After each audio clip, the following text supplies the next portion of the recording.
Hallelujah. So, I just want to share a short message. At ito po ay pinamagatan ko po na the Holy Spirit reveals the truth in us. Sa Romans 16 verse 13, ang sabi po dyan, when the Spirit of truth has come, He will guide you into all truth. Sino po yung binabanggit dyan na the Spirit of Truth? Ang binabanggit po dyan ay ang Holy Spirit. One of the name of the Holy Spirit is Spirit of Truth. Amen? So, yung truth po dyan na nakalagay is a person. Amen? Sapagkat the Holy Spirit is a person. He is God. Amen. So, ganun din po ang ating Amang Diyos. Sabi po sa Romans 3 verse 4, let God be true and every man a liar. So, ang ating pong Amang Diyos, siya rin po yung truth. At sa John 14:6, ang sabi naman po doon, He is the way, the truth, and the life. Ang binabanggit naman po ito si Jesus Christ. So, ang truth po ay belongs to God alone. Amen. Kaya nga po, importante po na maunawaan natin na ang ating Diyos, siya ay truth, siya yung katotohanan. At kasama po doon yung Holy Spirit. Amen? So, wag po natin i-neglect ang banal na Espiritu. At alam niyo po ba na ang truth sa facts ay different. Magkaiba po siya. Yung facts po ay belongs to natural things. Diba kung minsan sabihin natin sa mga latay ni Jesus, ako'y gumaling na. Pero may sakit ka. Diba? Yung po ay tinatawag na truth. Truth, yung Word of God. Yung sa mga latay ni Jesus, tayo magaling na. Ito po ay belongs to God. Yung truth na yun is eternal. Yung truth na yun ay supernatural. Amen? Yung po ang tinatawag na truth at ang facts po, yung ikaw ay merong sakit, merong virus. Amen? At yun po ay hindi po eternal. Hindi po yung supernatural. Hindi po yung pang matagalan o eternity. Kundi pansamantala lang po yun. So, yung facts belongs to natural things. Amen? But, yung truth po ay belongs to supernatural. So, the Holy Spirit is our revealer of truth. Paano po natin nalalaman ito? Sapagkat ang Holy Spirit, siya po yung nagpapahayag. Siya yung nagpapaunawa. Yung po yung isa sa kanyang gawain na ang salita ng Diyos ay maunawaan ng bawat isa. So, kaya napaka-importante po na magkaroon tayo ng personal intimacy with the Holy Spirit. The Holy Spirit is a person. Kailangan po kinakausap natin siya na hindi lang ang pangalan ni Jesus. Di ba lagi natin kinakausap si Jesus Christ? But the Holy Spirit dwells in us. Siya po ay nakatira sa ating katawan. Kaya nga po sabi doon na hindi niya tayo iiwan kailanman. He is with us forever sapagkat ang Holy Spirit dwells in our bodies. Amen.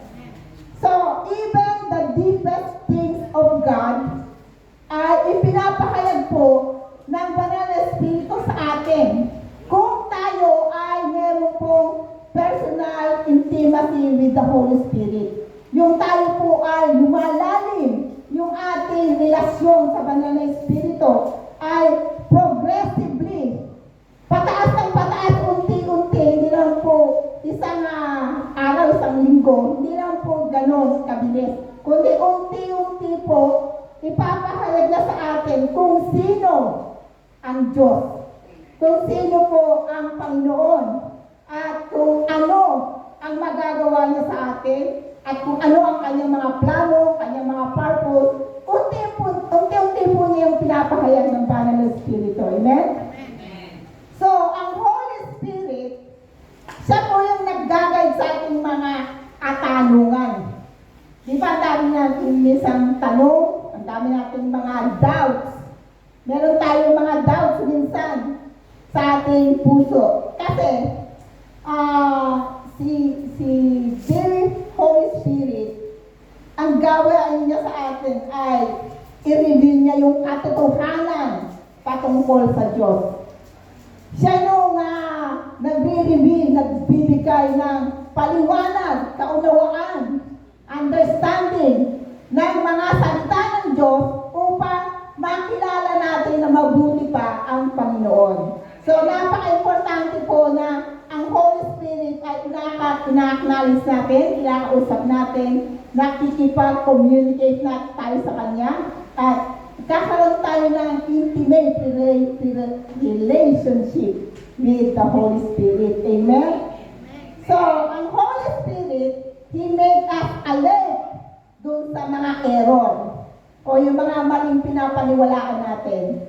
Ang Holy Spirit po ang gumagawa nun.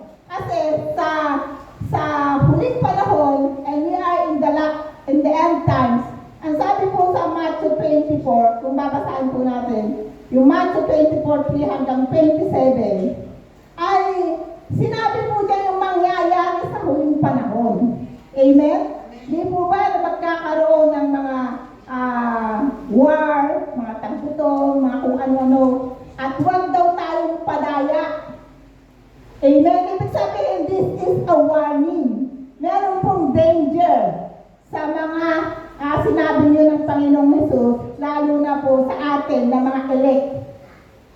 Alam niyo po ba na tayo ay elect, pinili ng Diyos?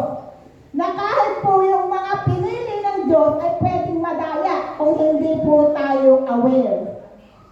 Aware saan? Sa sinasabi ng Banal na Espiritu, mga kapatid. Dapat nating aware tayo na yung Holy Spirit, siya po yung nagre-reveal ng truth. Kaya napaka-importante po ng ating personal relationship with the Holy Spirit, yung ating personal intimacy with the Holy Spirit. Amen? Amen. Kasi po, we can ask the Holy Spirit to guide us into all truth para tayo hindi po madaya. Amen. Kaya iba po yung mga anak ng Diyos, meron tayong Holy Spirit. And He dwells in us. Nasa atin siya. Amen. Kaya kailangan mag-ask lang tayo eh. Amen. Na huwag tayo madaya, huwag tayo maging yung matakot. Di ba minsan nakatakot yung mga balita? Pero huwag tayong padaya. Ang sabi ng Panginoon. Amen? So, we must remember, kailangan natin pakanasahin. I-desire natin na magkaroon ng personal intimacy with the Holy Spirit. Amen? Amen. So, the Holy Spirit will reveal the truth to us when you desire and hunger for God. Dapat meron tayong pagkauhaw, pagkagutom. Amen? Saan? Sa truth. Sino ba yung truth? The Holy Spirit. Nasa atin siya.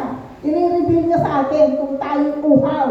Kasi ito po yung basihan, ito yung pinaka-basis upang ang supernatural power ni God ay maranasan natin. Amen? Yung pagkauhaw. Yung pagkauhaw sa Kanya. Amen. So, when we believe the truth, which is Jesus Christ, the Word of God, the power of the Holy Spirit must manifest itself. Kapag ka po yung katotohanan ay sinasaliksik natin, kinakauhawan, doon po kumikilos ang Banal na Espiritu. At siya po ay nagpapakilala sa atin, nagpapahayag, nire-reveal niya kung ano talaga yung totoo. Na kung minsan, meron tayong mga naman ng maling mga paniniwala o mga nahawa tayo sa mga paniniwalang hindi tama. So, ang Holy Spirit po ang nagre-reveal nun sa pamagitan ng pagsasaliksik natin ng salita ng Diyos, which is the Lord Jesus. Amen? Yun lang po, at pagpalain po tayo ng Panginoon. Glory to God.